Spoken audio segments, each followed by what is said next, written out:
बात जुर्म से जूझते आवाम की हो या समाज में बढ़ते क्राइम ग्राफ की, अपराध की हर सूरत के पीछे छिपा होता है कोई ना कोई गुनहगार। नमस्कार, मैं हूं शुभ मिश्रा और तफ्तीश की राह में आने वाली हर कड़ी सुराग बनकर पहुंचाती है गुनहगारों को सलाखों के पीछे। आप बने रहिए हमारे साथ, क्योंकि हर जुर्म के खिलाफ हमारी तफ्तीश लगातार जारी है।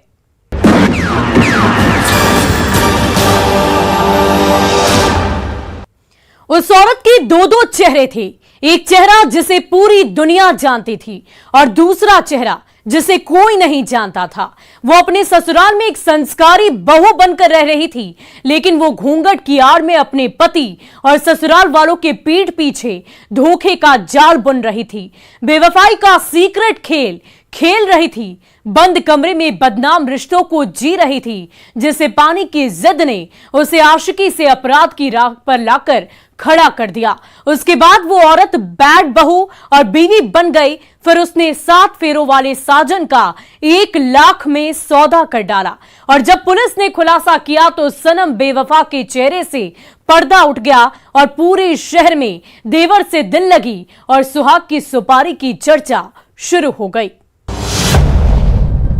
पप्पू हत्याकांड का खुला राज, बेवफा बीवी की साजिश बेनकाब, 1 लाख में सुहाग की दी थी सुपारी।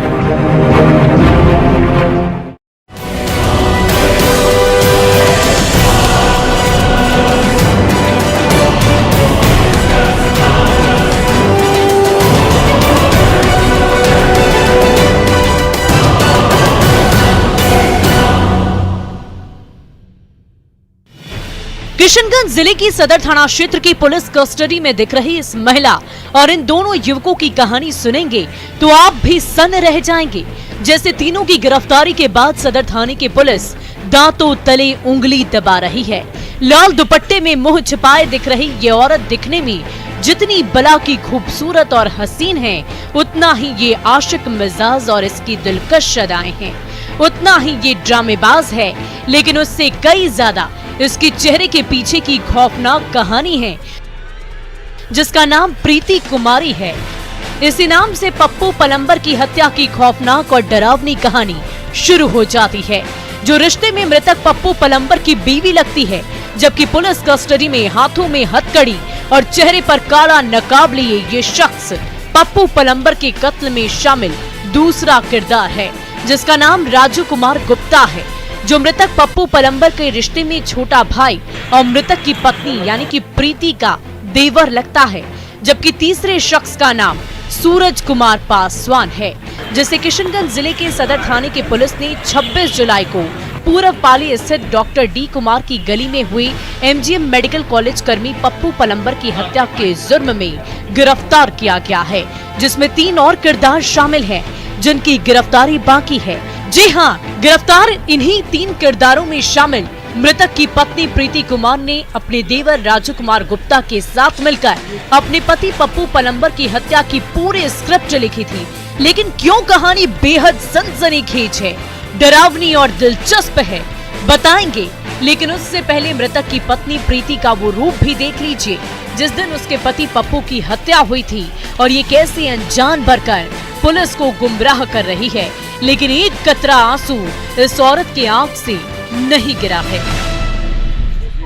हम कहाँ गए संजय बाबू? कहाँ गए? वहाँ पे कॉल किए, मतलब कर रहे थे, फोन लगाए तो बोले कि आ गए, हमको कोई गोली मार दिया। संजय बाबू कहाँ? घर के बोल रहे थे, समझ में नहीं आ रहा था बात। किधर? तो ये फोन में आपको बोले? हाँ, फिर पड़ोसी भैया उसको बोले, लिखे ना भैया कि मतलब कह रहे कुत्ता का आवाज आ रहा है, बोल रहे। इसके बाद तुरंत ही बाइक निकाले, तुरंत हम दोनों आए, देखते पूरा एकदम आदमी सब देख रहा है, कोई कुछ नहीं कर रहा। सुन लिया आपने। इसी औरत के बयान पर पुलिस ने अज्ञात अपराधियों के खिलाफ मामला दर्ज कर आगे की कार्रवाई और जांच शुरू कर दी। शुरुआती दौर में पुलिस के लिए ये केस बिल्कुल ब्लाइंड था, जिसे चैलेंज के तौर पर पुलिस ने लेते हुए तफ्तीश शुरू की थी। जांच की दिशा जैसे जैसे आगे बढ़ रही थी, पुलिस कातिलों के करीब पहुंच रही थी। इस दौरान पुलिस ने टेक्निकल टीम की मदद ली। साथ ही साथ पुलिस ने हत्या वाली जगह के आसपास लगे सीसीटीवी कैमरे को खंगालना शुरू कर दिया। इसी बीच पुलिस को एक अहम सुराग हाथ लगा। वो सुराग था स्कॉर्पियो गाड़ी जिस पर बदमाश सवार होकर पप्पू की हत्या करने आए थे। उसके बाद पुलिस ने स्कॉर्पियो के नंबर को ट्रेस किया, मालिक का डिटेल्स निकाला तो पता चला कि गाड़ी बदमाशों ने भागलपुर के नवगछिया से हायर की थी। उसके बाद पुलिस ने स्कॉर्पियो के ड्राइवर को पकड़ा। जब उससे पूछताछ शुरू की तो उसने पूरी कहानी बता दी, जिसके बाद पुलिस ने मृतक पप्पू के छोटे भाई राजू कुमार गुप्ता को उठाया। जब उससे पूछताछ शुरू की तो उस प्रीति का नाम बताया, जिसके बाद पुलिस ने प्रीति को भी गिरफ्तार कर लिया। नवगछिया से एक स्कॉर्पियो आई है जिसमें 5 लोग थे, ड्राइवर को मिला के 6, और वहाँ से 2-3 बजे निकली और यहाँ कम से कम 6-7 बजे यहाँ पहुँचे और घटना अंजाम देके उसी रात वापस चले गए हैं। इसमें अभी तक टोटल 6 अभियुक्तों की संलिप्तता पाई जाती है। 3 को गिरफ्तार किया गया जिसमें मृतक की पत्नी है, मृतक का भाई है और एक सूरज पासवान। 3 अन्य अभियुक्तों की भी जान पहचान हो चुकी है, अभी उनकी गिरफ्तारी शेष है। 1-2 दिन में उनकी भी गिरफ्तारी। प्रीति कुमारी, राजू कुमार गुप्ता और सूरज कुमार पासवान की गिरफ्तारी के बाद जब पुलिस ने पलंबर पप्पू की हत्या के पीछे की वजहों को टटोलना शुरू कर दिया तो हैरान करने वाला सच सामने आया। वो सच था मृतक पप्पू की पत्नी प्रीति का नाजायज संबंध। जी हाँ, प्रेम प्रसंग, जिसे समझने के लिए थोड़ा फ्लैशबैक में चलना पड़ेगा। पुलिस की माने तो आरोपी और मृतक पप्पू के छोटे भाई राजू कुमार गुप्ता और उसकी पत्नी प्रीति के बीच दुनिया और समाज की नजरों में देवर भाभी का पाक साफ रिश्ता था। लेकिन आशिक मिजाज भाभी अपने पति के पीठ पीछे अपने देवर राजू कुमार गुप्ता के साथ आंखें चार कर रही थी, दिल लगी कर रही थी और पति से छिप छिप कर अपने दिलदार देवर से प्यार भरी मीठी मीठी बातें किया करती थी, जो किशनगंज से करीब 140 किलोमीटर दूर भागलपुर जिले के नवगछिया में रहता था। राजू भी अपनी भाभी के प्यार में पागल था। जब भी दीदार और प्यार का मन करता था वो किशनगंज पहुंच जाता था और उसके बाद मृतक की पत्नी प्रीति रिश्तों की मर्यादा को ताक पर रखकर अपने दीवाने देवर के साथ रात रंगीन करती थी और अपने जिस्म की प्यास बुझाती थी। दोनों इस रिश्ते को एंजॉय करने लगे थे।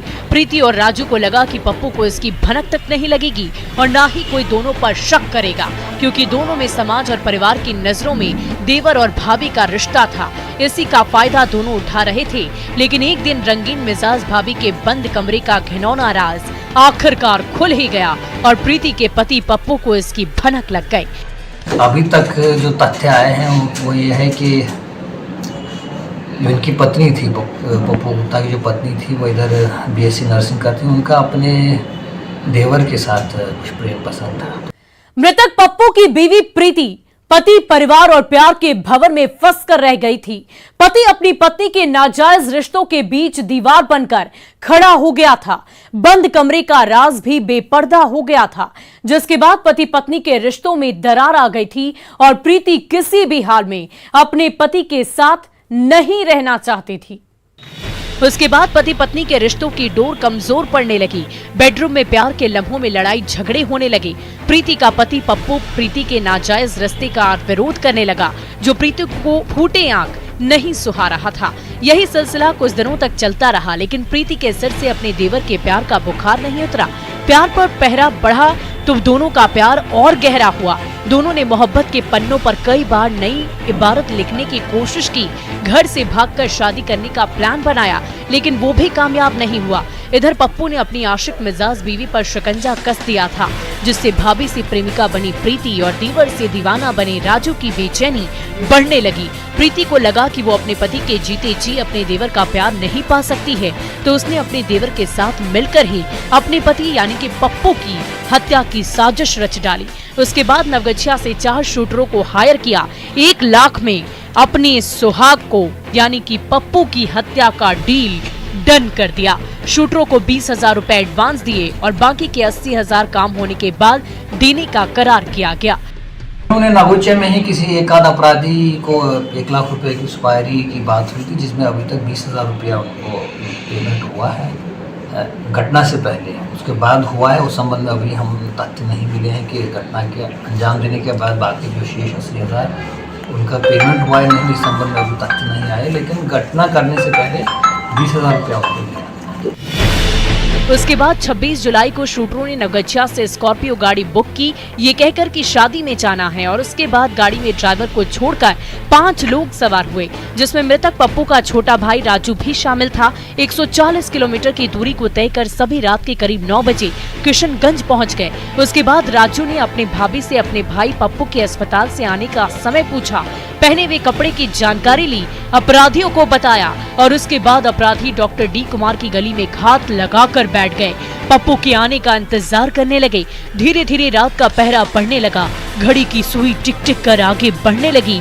जैसे ही कहीं घड़ी की सुई रात के करीब 10:30 बजे पर पहुंची, गली में पप्पू की एंट्री हुई, और उसके बाद बदमाशों ने बिना कुछ सोचे समझे पप्पू को टारगेट करते हुए ट्रिगर दबा दिया।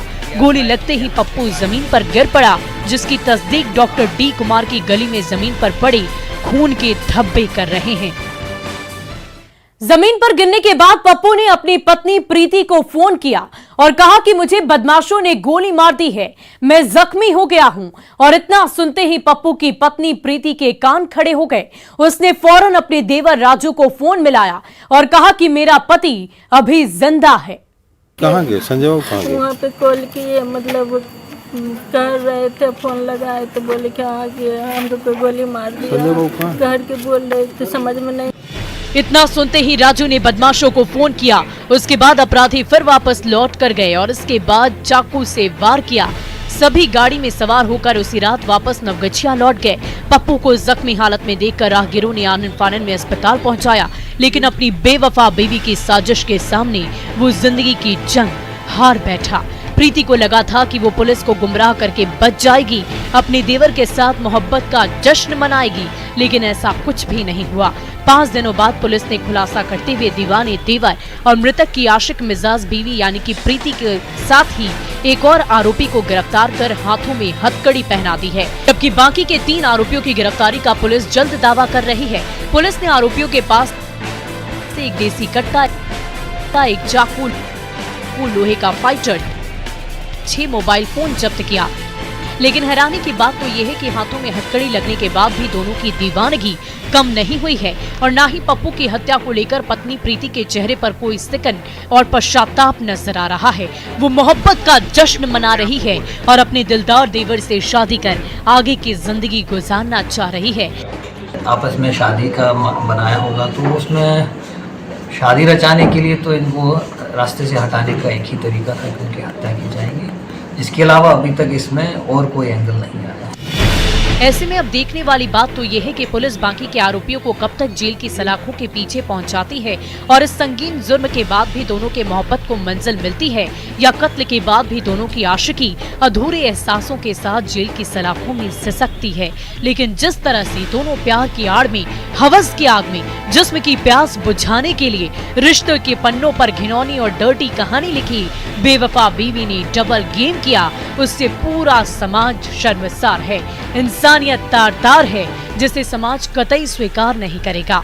न्यूज़ 18 के लिए किशनगंज से आशीष सिन्हा के साथ ब्यूरो रिपोर्ट। और ब्रेक के बाद एक बार फिर आपका स्वागत है।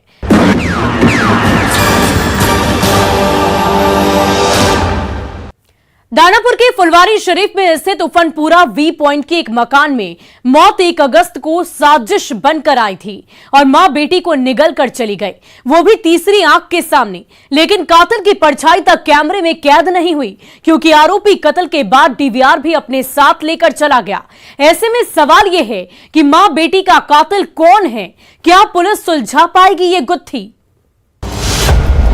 राजधानी पटना में बदमाश राज, अपराधियों ने मां का गला रेता, विरोध करने पर बेटी को भी काटा।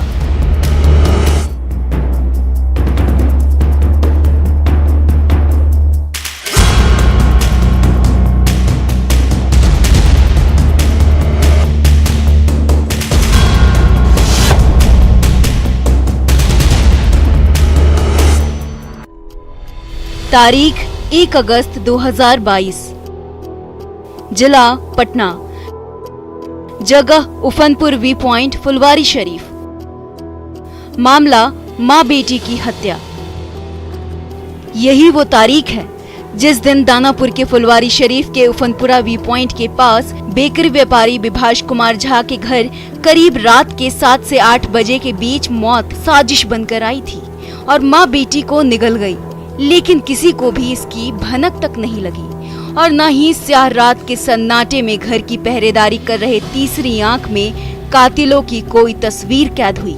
उसके पीछे वजह थी कातिल ने हत्या के बाद घर में लगे सीसीटीवी कैमरे का डीवीआर निकाल लिया था। यही वजह है कि पुलिस के हाथ कत्ल वाली रात का कोई सुराग हाथ नहीं लगा है, जो पुलिस वाले को चौंका रहा है, जिसके बाद पुलिस ने जांच में एफएसएल टीम की मदद ली है। 2 महिलाओं की हत्या इसी घर में हुआ है और यहाँ पर पुलिस अभी भी पहुँची हुई है।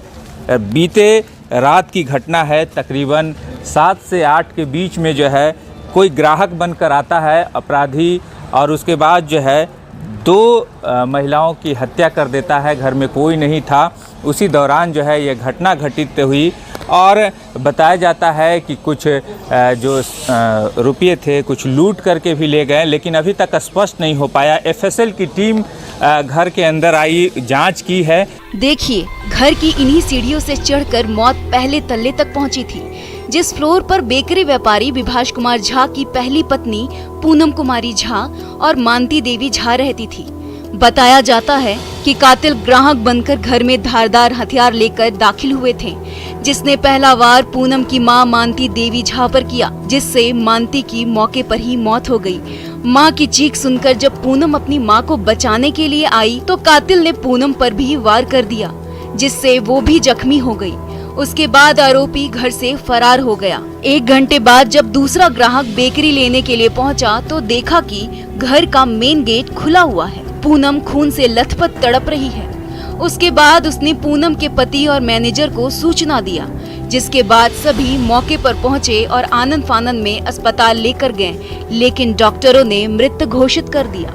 ठीक नीचे जो है ये वारदात हुई है और यहीं से जो है अपराधी जो है घटना को अंजाम दिए हैं और फरार हो गए हैं। सीसीटीवी भी लगा हुआ था, लेकिन डीवीआर लेकर के फरार हो गए हैं और उसकी वजह से मुख्य कारण पता नहीं चल पा रहा है।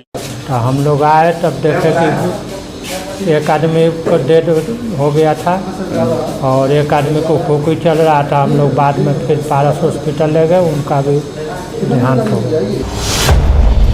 अब सवाल ये है कि कातिल को डीवीआर के बारे में कैसे पता था? क्या माँ बेटी का कातिल कोई करीबी है? क्या अपनों ने ही दोनों की हत्या की साजिश रची है? मृतका पूनम का पति विभाष क्यों चुप्पी साधे हुए है? फिलहाल पुलिस इन सभी सवालों को ध्यान में रखते हुए मामले की तफ्तीश कर रही है और हत्या के पीछे का सच टटोल रही है, ताकि माँ बेटी के कत्ल की अनसुलझी गुत्थी को सुलझा सके और कातिल को जेल की सलाखों में पहुंचा सके। लेकिन जिस तरीके से माँ बेटी की हत्या हुई है, उससे शक की सुई अपनों की ओर इशारा कर रही है, क्योंकि माँ बेटी की हत्या से जिसको फायदा होगा वही ये कदम उठा सकता है। पूनम के पति विभाष ने दूसरी शादी की है, उस एंगल से भी पुलिस तफ्तीश कर रही है। सच्चाई क्या है, खुलासे के बाद ही पता चल पाएगा। लेकिन जिस तरह माँ बेटी की घर में घुसकर हत्या हुई है, वो खौफनाक और खतरनाक है। न्यूज़ 18 के लिए दानापुर से अमरजीत शर्मा के साथ ब्यूरो रिपोर्ट। अपराधी चाहे लाख शातिर हो, तफ्तीश की दिशा अगर सही है तो बच नहीं सकता कोई गुनहगार सलाखों के पीछे जाने से। तो पुलिस चाहे सोई हो, मुजरिम चाहे कोई हो, आप बने रहे हमारे साथ, क्योंकि हर जुर्म के खिलाफ हमारी तफ्तीश लगातार जारी है।